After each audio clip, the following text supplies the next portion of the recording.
A Comissão Parlamentar de Inquérito de Medicamentos e Insumos Covid, que começou os trabalhos em março, Daniel, como tu disseste agora há pouco, finaliza os trabalhos e entra agora na reta final. Segunda-feira desta semana, apresentou o relatório aos demais deputados, foi aprovado e está conosco novamente o presidente desta CPI, o deputado Dr. Tiago, que nos traz mais informações e fala para os nossos telespectadores, deputado. Eu gostaria inicialmente que o senhor fizesse um breve resgate desse trabalho que vocês começaram no finalzinho do mês de março. Boa tarde. Boa tarde, é uma satisfação estar conversando com vocês, Lena, com toda a Cachoeira e região. Então, na segunda quinzena de abril, segunda quinzena de março, 1ª de abril, nós recebemos aqui na Assembleia denúncias de médicos e diretores de hospitais dando conta do aumento abusivo no valor das medicações. Nós inicialmente achávamos que esse aumento seria de 20%, 40%, 60%. Infelizmente, nos deparamos com aumentos de 1.000, 2.000 e até 10.000% na Casa de Saúde de Santa Maria, por exemplo. Remédio, midazolam, que é essencial à vida, do kit intubação, que era comercializado a R$2, passou a ser oferecido ao hospital por mais de R$209, um aumento de 10.000%, que fez com que os pacientes não tivessem acesso à medicação, com que os hospitais passassem por momentos de muita dificuldade, até recorrendo a bancos para poder comprar as medicações, e principalmente a assistência aos pacientes ficou fragilizada.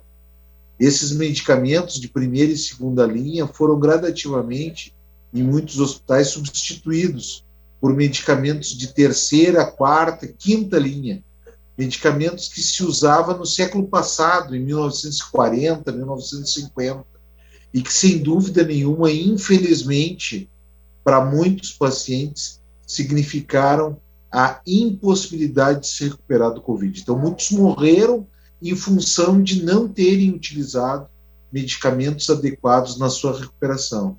E por isso a CPI surgiu para investigar o que realmente ocorreu e responsabilizar os verdadeiros culpados.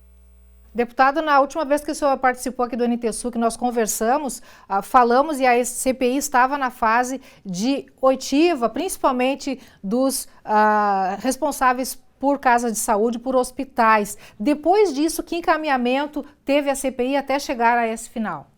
Nós visitamos mais de 100 hospitais, sejam visitas virtuais, seja presenciais. Estivemos em mais de 50 municípios, percorremos todos os atendimentos de urgência de UTI que temos no estado, né? Depois disso, coletamos esses dados todos pavorosos e fomos até o Ministério da Saúde, o Ministério da Economia e o Ministério da Justiça e a Anvisa, com o objetivo de levar esses dados parciais, esses relatórios parciais até lá. Esses órgãos, eles compõem a CEMED, que é uma Câmara Interministerial, que acaba fixando os valores das medicações todo 1º de abril, e tem por objetivo cuidar para que não ocorram exatamente estes abusos.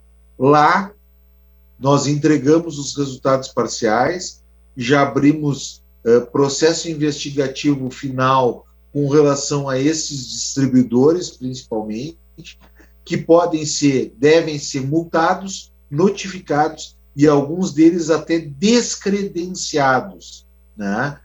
Além disso, encaminhamos já o relatório parcial ao Ministério Público Estadual para que haja um enquadramento civil e criminal desses grupos. Esse pessoal, eles se locupletavam dessa situação toda, se beneficiavam dessa situação toda individualmente? Havia uma formação de cartel, enfim, ou ganância individual? Como é que se processava isso? A CPI levantou essa questão? Um dos indiciamentos que nós fizemos, Lena, é exatamente esse, de formação de cartel, né? Eles atuaram em conjunto nesses processos, né? Eles retiveram as medicações, compraram todas as medicações que existiam no mercado e, a partir disso, combinaram preços que são preços abusivos.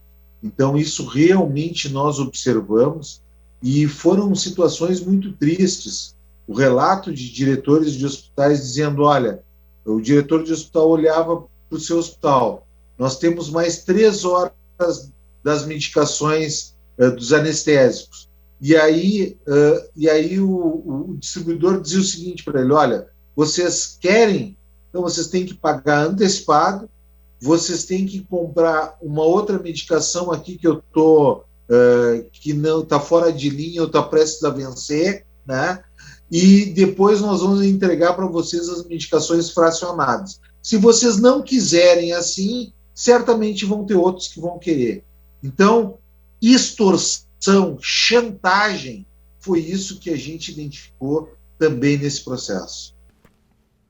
Deputado, a partir desse trabalho realizado pela CPI com relação a medicamentos e insumos Covid, novas ideias e proposições também surgem. O que o senhor destacaria como resultado, como ação inicial da CPI com relação a esse tema?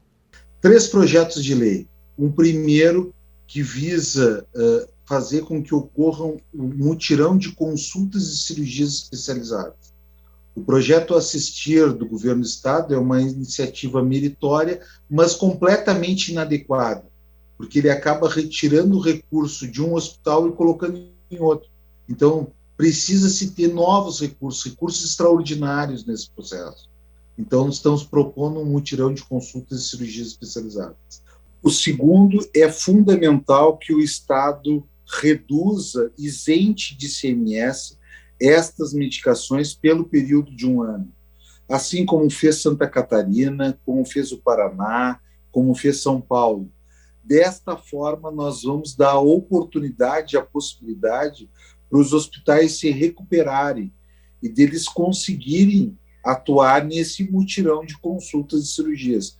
Porque os medicamentos utilizados na intubação são os mesmos anestésicos utilizados na cirurgia. E o terceiro projeto é que se crie, no âmbito da Secretaria Estadual de Saúde, não precisa ser mais uma estrutura, mais um órgão, mas que se crie uma agência reguladora estadual para evitar estes abusos que ocorreram aqui. É importante que o Estado tome para si e não se omita no momento em que falta medicamentos nos municípios e nos seus hospitais. Então, nós estamos propondo que haja uma Câmara Intersecretarias, uma agência reguladora de medicações capaz de, inclusive, licitar, fazer pregão eletrônico desses remédios e poder abastecer os hospitais, porque o Estado tem um poder de barganha muito maior do que o hospital pequeno e médio do município pequeno e médio.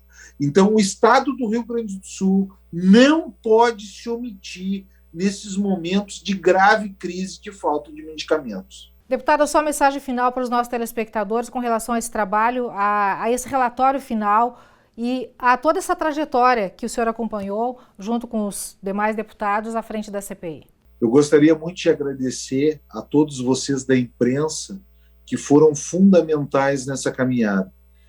Vocês acabaram trazendo à luz para um problema que estava escondido e que, sem dúvida nenhuma, com a luz que vocês trouxeram a estas situações, acabaram tolhindo e diminuindo a ânsia desses grupos em operar com valores abusivos.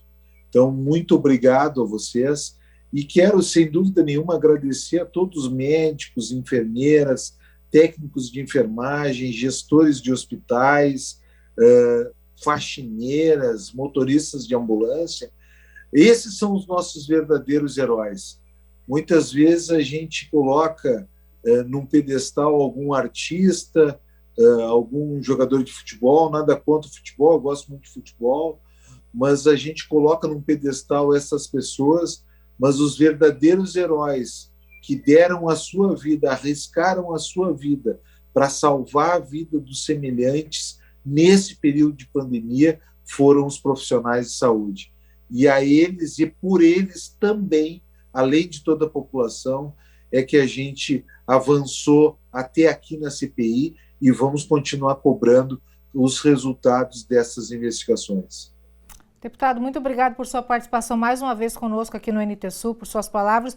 Parabéns ao trabalho seu aí, de toda a equipe da Assembleia Legislativa aí, o grupo da CPI. Esperemos realmente que esse trabalho frutifique e que seja também um divisor de águas, né, para que situações como essa, esses abusos que ocorreram durante a pandemia, principalmente, questão de medicamentos e tudo mais, preços extorsivos e tudo mais, situações bastante graves e complicadas, que isso não se repita mais a partir principalmente desse trabalho, que se consolide realmente esses resultados. Que assim seja. Tá, então, Daniel, a participação do deputado Dr. Tiago Duarte, presidente da Comissão Parlamentar de Inquérito dos Medicamentos e Insumos Covid, nos falando sobre os resultados deste trabalho, a conclusão, enfim, desse trabalho realizado desde o mês de março deste ano na Assembleia Legislativa do Rio Grande do Sul. Eu volto contigo.